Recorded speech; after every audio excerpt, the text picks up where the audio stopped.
Hi you guys, it's Dr. BT and I want to talk to you about postpartum hemorrhage.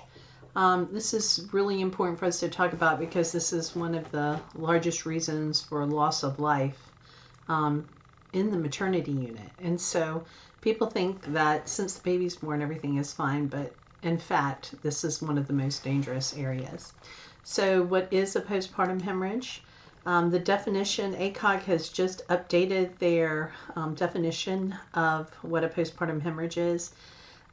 It needs to be measured, not estimated blood loss. It defines early postpartum hemorrhage as cumulative blood loss equal to 1,000 milliliters or more, along with signs and symptoms of hypovolemia within the first 24 hours. And that would be an acute early hemorrhage, regardless of the route of delivery. So that would include vaginal deliveries and C-sections. A late postpartum hemorrhage, however, or a secondary postpartum hemorrhage, occurs more than 24 hours, but less than 6 weeks after birth. And we attribute most of these to retained placental fragments that come off the wall of the uterus and cause a hemorrhage.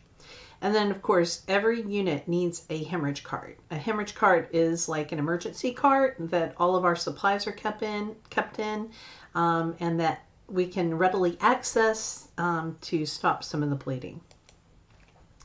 So measurement in the OR, or the delivery suite. So we need to look at measuring the output. For many years, we just visualized it, and visual examination of blood loss compared to gravimetric techniques are associated with an error percent of about 30%, which is, we grossly underestimate it. So we have moved to quantifying blood loss during a vaginal or a C-section delivery.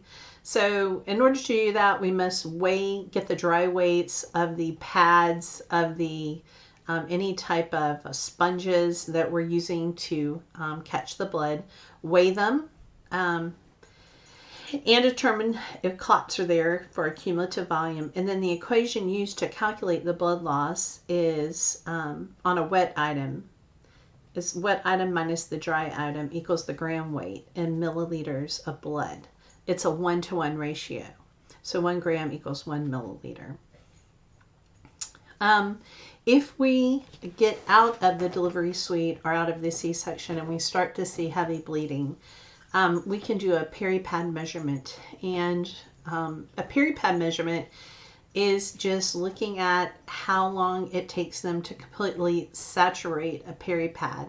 Of course, if they saturate a peri-pad in an hour, that causes us concern. But if they saturate the pad within 15 minutes, we know that that is considered a clinical hemorrhage. So vital sign changes during a hemorrhage. So remember that women who are pregnant are in a state of vasodilation. Their vessels have relaxed because they're accommodating for all the extra fluid volume. So initially, you're going to get a widened pulse pressure because you're going to have some vasoconstriction, which would be actually going back to the baseline of the vessel, followed by, so you're going to get an elevated systolic and a little bit of a decreased diastolic. Then you're going to get some tachycardia, of course, pulse over 100, followed by narrowed blood pressure and decreasing blood pressure. So it's going to narrow and start going down. And then you're going to have death of tissues because you're not getting enough oxygen perfusion. Of course, you're going to have decrease in oxygen saturation, so it's going to go below 95%. Then you can have initial tachypnea, so they're going to have increased respirations or rapid respirations, followed by bradypnea and death. The skin will turn pale, then gray, and these are never good signs to see. Anytime you walk into a room and see someone who looks pale or gray, that should alarm you and cause you great concern. So we have 4 T's. The first of our 4 T's that can cause a hemorrhage is decreased tone. So, of course, just to review, we know that when the baby comes out, the brain's going to give us a natural oxytocin bolus. And then, of course, hopefully the nurse will give an oxytocin bolus. And the uterus will contract down firmly and we'll have great tone. We will have nice, firm tone. It will manually compress the vessels, and mom will stop bleeding. So the first kind of problem that we can have is not good tone. This can cause a hemorrhage. So what are the risk factors for us not having good tone? So the uterus will not involute or firmly contract. So what things set us up for that? Well, the first thing is a stretched out uterus. So every time that you have a baby and it goes past 20 weeks, the uterus is more stretchy. So high parity, so not the gravida, doesn't really matter how many times you've been pregnant, but it's the number of events that occurred after 20 weeks. The high parity, we use Duggar as an example. That's an extreme example, but anything over 3 is really, we start to worry. A large baby because the uterus got really stretched out. Multiple gestations because the uterus got stretched out. And hydramnios, where there was too much amniotic fluid in the uterus and it stretched it out. So it got really stretched out and it doesn't want to shrink back down. Another reason why we might have tone problems is we might have a uterus that worked too long. So it just worked really hard and now it's just bleh. It's just tired. It doesn't want to work. So long labor, greater than 24 hours. Or let's say it worked too hard too fast. So you used oxytocin and you made it work hard. So that is for the duration of the labor. It's for either an induction or an augmentation. So just using oxytocin makes it work too hard, and sometimes it just bleh, doesn't want to go back. A precipitous labor, it worked really strong, really, really fast, and so that labor that what should have taken 15, 18 hours took 3 hours, and it worked too hard, and it's just really tired. It doesn't want to contract back. And then another reason why it doesn't want to shrink down is if the patient was on magnesium sulfate. And for that one, you guys remember, mag is it's first of all, we use it to prevent brain damage in a baby, or prevent CP in a baby less than 32 weeks. But we also use it to prevent seizure. But as a secondary side effect, it's a smooth muscle relaxer. So it relaxes the uterus. And so if the patient is on mag, of course, the baby's going to come out. The uterus is already going to be relaxed and it doesn't want to compress down. And then, of course, another reason that we might have tone problems is we might have too much high pressure to the uterus. So the uterus has got tons of pressure on it and from hypertension, and that could cause it not to want to shrink down because of all the pressure from the blood volume. So how would we fix this? So if these things caused us to hemorrhage because our uterus did not want to involute down, what would be our interventions for our treatment for tone? Our treatment for tone would be, first of all, massage the bladder. The thing is of course we always assess, so we look for the bladder. We look for the uterus, but if we can't find the uterus, we have to assume that it's soft because we can't find it, obviously. Or if we do palpate it and it's soft, then we know that if it's soft, it could be bleeding. If it's firm, it's compressed down and it's not bleeding. So massage the uterus, make it firm, and stop the bleeding. The next thing we would do is empty the bladder, because remember, the bladder sits in front of the uterus, and if the bladder's full, it can take up the space that the uterus should sit in and cause the uterus to distend upward and not allowing it a place to sit down and clamp down. So we want to get rid of the bladder, get the fluid out of the bladder. Remember, the bladder can hold up to like 1,800 cc's or mLs after delivery, and the mom doesn't even feel it. So it can take up space where the uterus was supposed to sit. Bimanual massage by the provider. So the provider can put one hand in and then massage on the top, literally compressing the bladder, compressing the uterus, excuse me. I'll show you this one. Let me show you real quick. This is the bimanual compression. So you can see we're actually squeezing the uterus and trying to squeeze off those vessels and stop it from bleeding. We can give medications. Of course, these medications are going to cause the uterus to contract or shrink and compress the vessels. So the ones that we would use, sorry, let me move myself. The medications that we would use is Pitocin or oxytocin.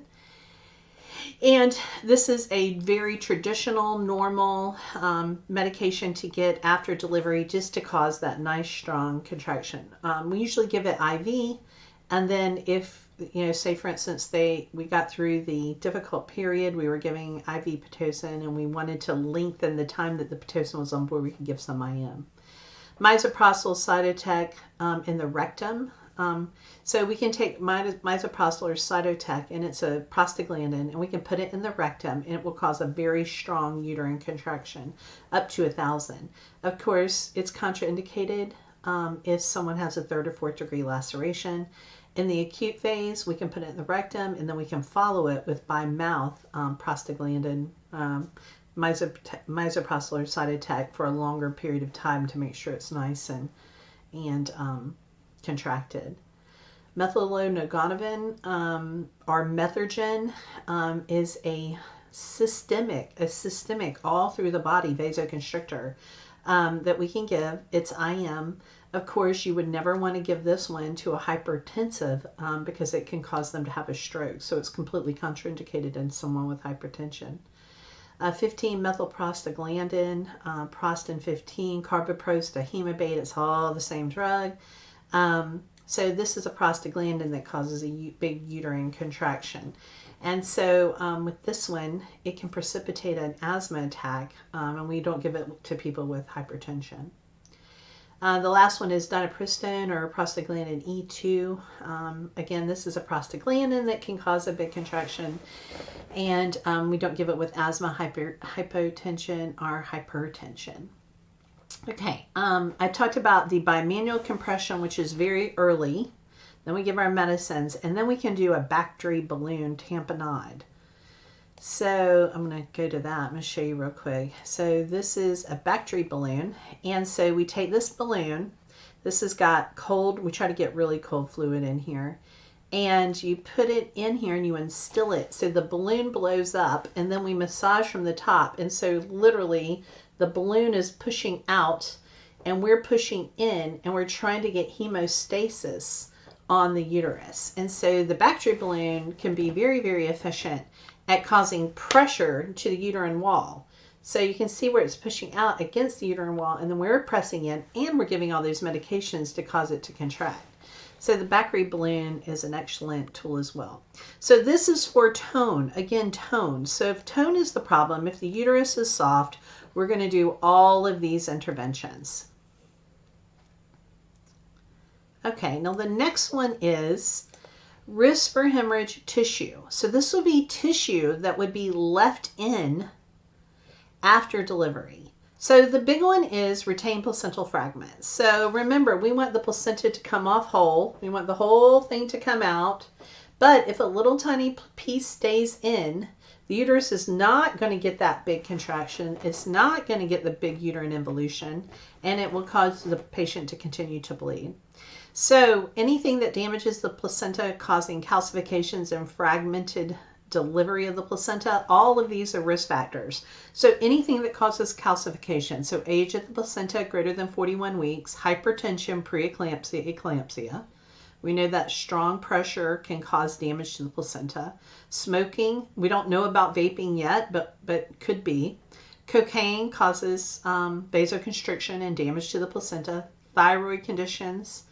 Diabetes causes damage to the placenta, and of course if it's with its best friend hypertension, they both cause a lot of problems.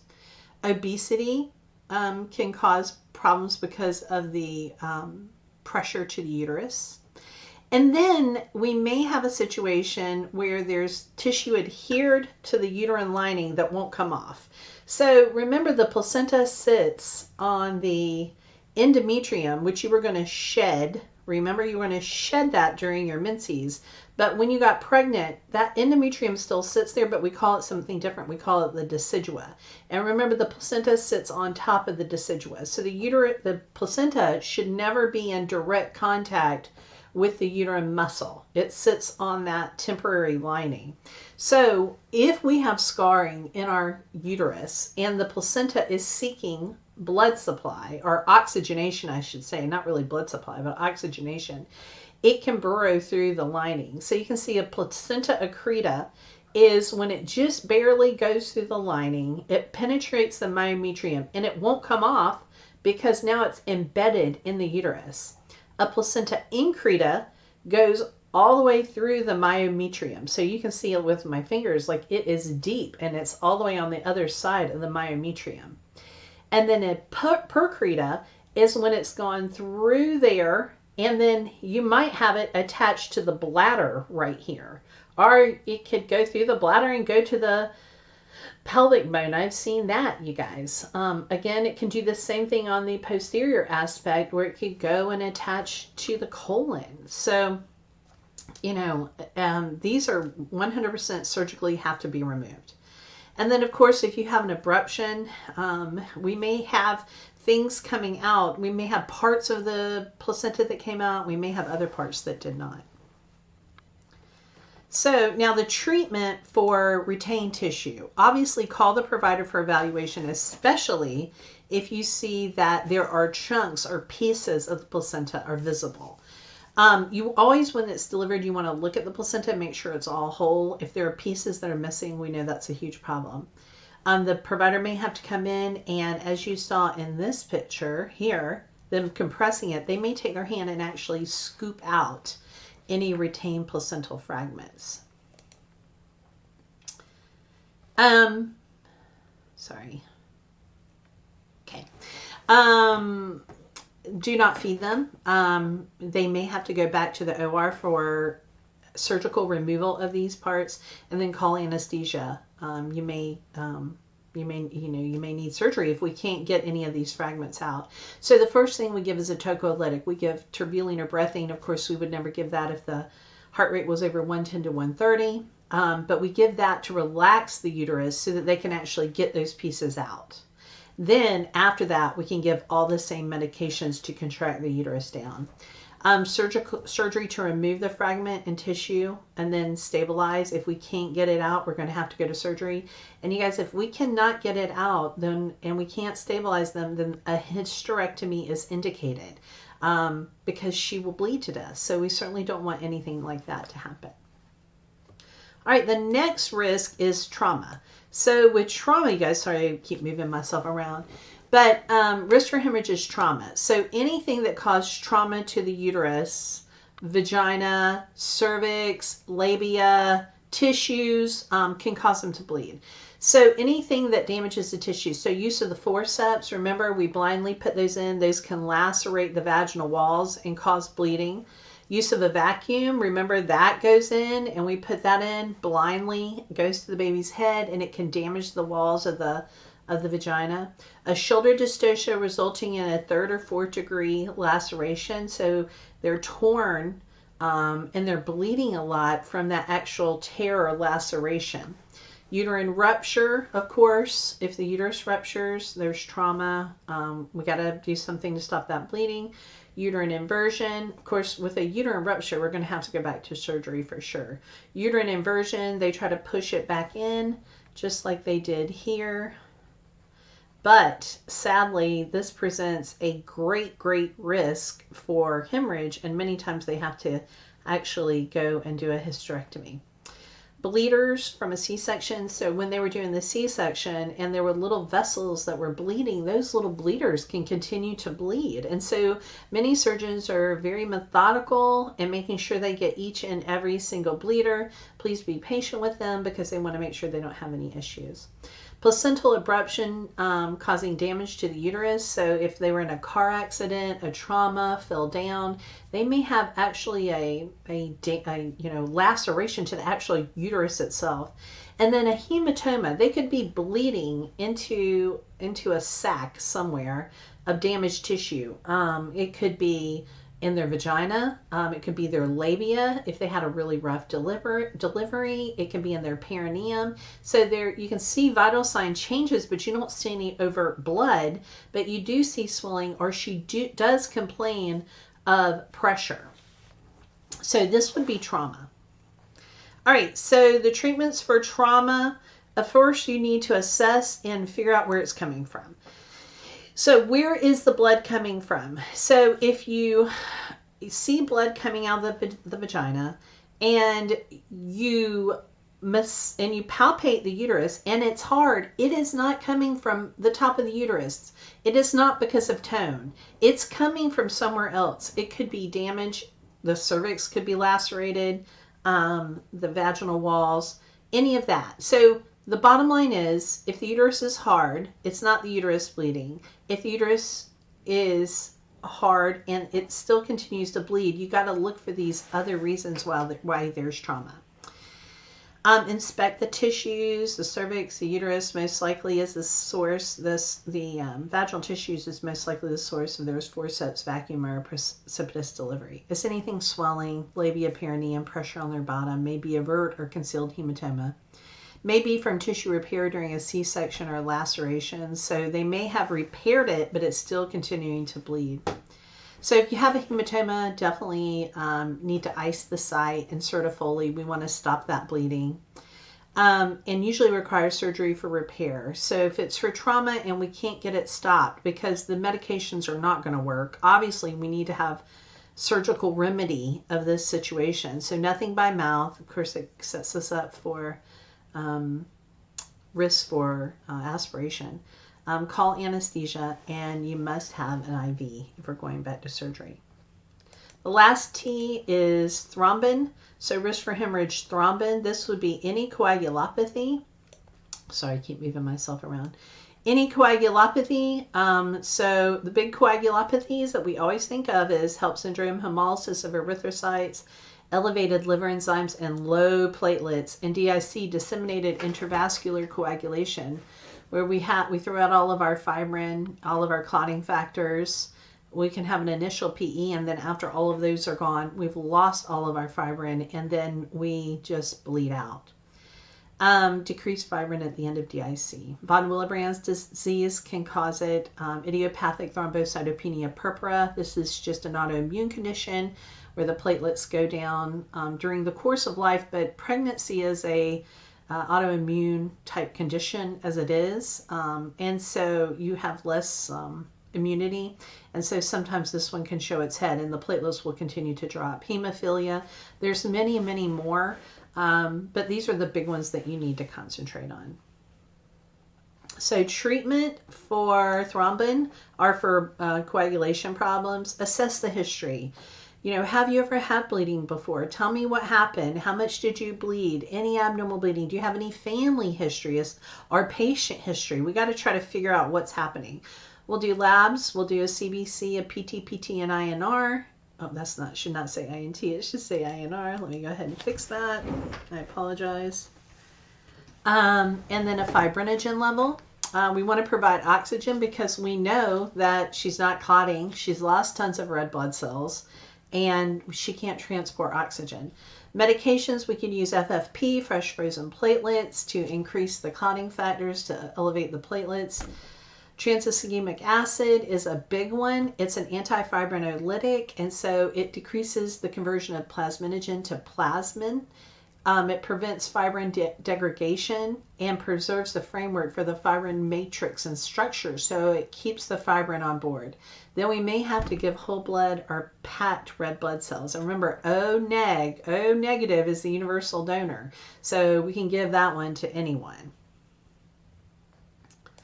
And then follow up after the event. You guys, of course, if we can't get all of this stopped, we're going to do a hysterectomy. I hate to tell you that, but in the end of the day, if we can't get this bleeding stopped, we want to save her life.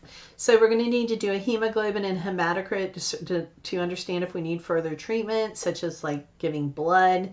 The hemoglobin and hematocrit is definitely going to fall. And so at 8 hours, we take one to see how much it fell. Continue to monitor and see what we need to do. Continue to monitor vital signs, O2 sats, respirations, BP, and pulse. May need replacement, lactated ringers, normal saline, and blood. Remember, they're at a big risk for infection because they lost all their blood, and we put in tons of normal saline and lactated ringers, which, you know, they don't have their They're white cells, and they're fighters to help us with infection. If surgical, monitor the sites. Make sure the sites aren't oozing or weeping or draining. Make sure the abdomen does not get hard, because that would mean there was bleeding back there. And the patient may be really weak because they've lost blood. So assist them with ADLs. Always, even with a normal delivery, you gotta remember a lot of their blood goes to their gut for the first 4 hours, plus they've had a blood loss. So you always help them up the first 2 times, but with someone who's had a major hemorrhage, they're at serious risk because they're so weak. So you want to definitely, take care of them. Also, let me show you this last. I have a little tiny thing here.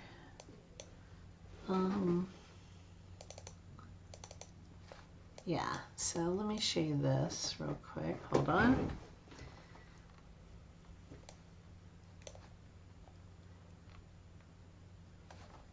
Sorry, scooch over.